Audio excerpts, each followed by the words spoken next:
ಎಲ್ಲರಿಗೂ ನಮಸ್ಕಾರ. ನನ್ನ ಹೆಸರು ಡಾಕ್ಟರ್ ಉದಯಶಂಕರ್ ಪುರಾಣಿಕ್ ಅಂತ.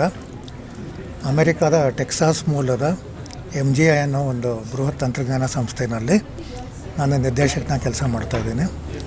ಒಟ್ಟು 65 ದೇಶಗಳಿಗೆ ಆರ್ಟಿಫಿಷಿಯಲ್ ಇಂಟೆಲಿಜೆನ್ಸ್ ಮತ್ತು ಸೈಬರ್ ಸೆಕ್ಯುರಿಟಿ ಸೊಲ್ಯೂಷನ್ಸ್ಗಳನ್ನ ಭಾರತನ ಸೇರಿ ನಾವು ಕೊಡ್ತಾಯಿದ್ದೀವಿ. ಭಾರತದ ಮಟ್ಟಿಗೆ ನಾವು ಒಬ್ಬ ಸ್ವಯಂ ಸೇವಕನಾಗಿ ಭಾರತ ಸರ್ಕಾರ ರಕ್ಷಣಾ ಪಡೆಗಳಿಗೆ ಮತ್ತು ವಿವಿಧ ಯೋಜನೆಗಳಿಗೆ ನಾವು ಆರ್ಟಿಫಿಷಿಯಲ್ ಇಂಟೆಲಿಜೆನ್ಸ್ ಮತ್ತು ಸೈಬರ್ ಸೆಕ್ಯುರಿಟಿ ಸೇವೆಯನ್ನು ಕೊಡ್ತಾಯಿದ್ದೀವಿ. ಇವತ್ತು ಇಲ್ಲಿ ಒಂದು 2 ದಿನ ಕಾರ್ಯಕ್ರಮ ಮಾಡ್ತಾಯಿದ್ದೀವಿ ಅಂತ ಅಂದರು. ಈಗ ತಂತ್ರಜ್ಞಾನ ಒಂದೇ ಅಂತ ನಾವು ನೋಡಲಿಕ್ಕಾಗೋದೇ ಇಲ್ಲ.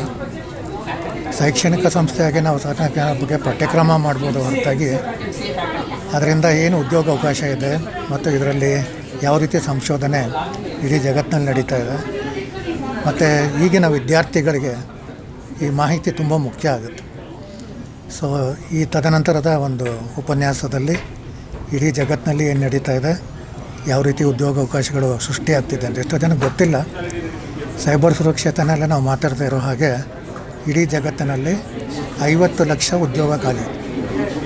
50 ಲಕ್ಷ ಉದ್ಯೋಗ ಅಂತಂದರೆ ಬರೀ ಇಂಜಿನಿಯರಿಂಗ್ ಸ್ಟೂಡೆಂಟ್ಸ್ಗೆ ಅಂತಲ್ಲ, ನೀವು ಡಿಪ್ಲೊಮಾ ಮಾಡಿದ್ರೂ ಕೆಲಸ ಸಿಕ್ಕುತ್ತೆ, ಡಿಗ್ರಿ ಮಾಡಿದ್ರೂ ಸಿಕ್ಕುತ್ತೆ, ಇಂಜಿನಿಯರಿಂಗ್, ಮೆಡಿಕಲ್, ಮ್ಯಾನೇಜ್ಮೆಂಟ್ ಏನೇ ಓದಿದ್ರು ಕೂಡ ಕೆಲಸ ಸಿಗ್ತಾಯಿದೆ.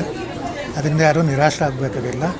ಅದೇ ರೀತಿ ಆರ್ಟಿಫಿಷಿಯಲ್ ಇಂಟೆಲಿಜೆನ್ಸಲ್ಲಿ ಕೂಡ ಭಾರತದಲ್ಲಿ ಸಾಕಷ್ಟು ಉದ್ಯೋಗಾವಕಾಶ ಸೃಷ್ಟಿಯಾಗ್ತಾಯಿದೆ. ಏನು ಒಂದು ಮಾಹಿತಿ ಕೊರತೆ ಇರಬಹುದು, ಎಷ್ಟೋ ಜನ ಅದಕ್ಕೆ ಪ್ರಯತ್ನ ಮಾಡ್ತಿಲ್ಲ. ಇಂಥ ಒಂದು ಸಮ್ಮೇಳನದ ಮುಖಾಂತರ ಹೆಚ್ಚು ಜಾಗೃತಿ ಮೂಡುತ್ತೆ ಮತ್ತು ಸಂಶೋಧನೆ ತುಂಬ ಮುಖ್ಯ ಆಗುತ್ತೆ. ನಾವು ಯಾವುದೇ ದೇಶದಲ್ಲಿ ಮಾಡಿದ್ದನ್ನು ತಂದು ಇಲ್ಲಿ ಉಪಯೋಗಿಸೋದಲ್ಲ, ನಾವು ಮಾಡಬೇಕು, ನಾವು ಇಡೀ ಜಗತ್ತಿಗೆ ಕೊಡಬೇಕು ಅನ್ನೋದು ನನ್ನ ಒಂದು ಉದ್ದೇಶ. ಹೀಗಾಗಿ ನಿಮ್ಮ ಮಾಧ್ಯಮದವರ ಸಹಕಾರನೂ ತುಂಬ ಮುಖ್ಯ ಆಗುತ್ತೆ. ಎಲ್ಲರಿಗೂ ಧನ್ಯವಾದ. I'm Kalidas Shetty from North Dakota State University in the US.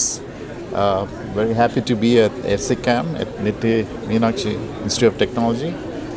And what's most important about the conference is the inspiration to our next generation, and especially youngsters, and to shape their innovative thoughts and how their studies here at NITTE has meaningful relevance to society and what they can contribute to larger society, not India but also the entire world. And so I'm sure the speakers will be inspirational and shape their future as they emerge from NMIT or NITTE institutions.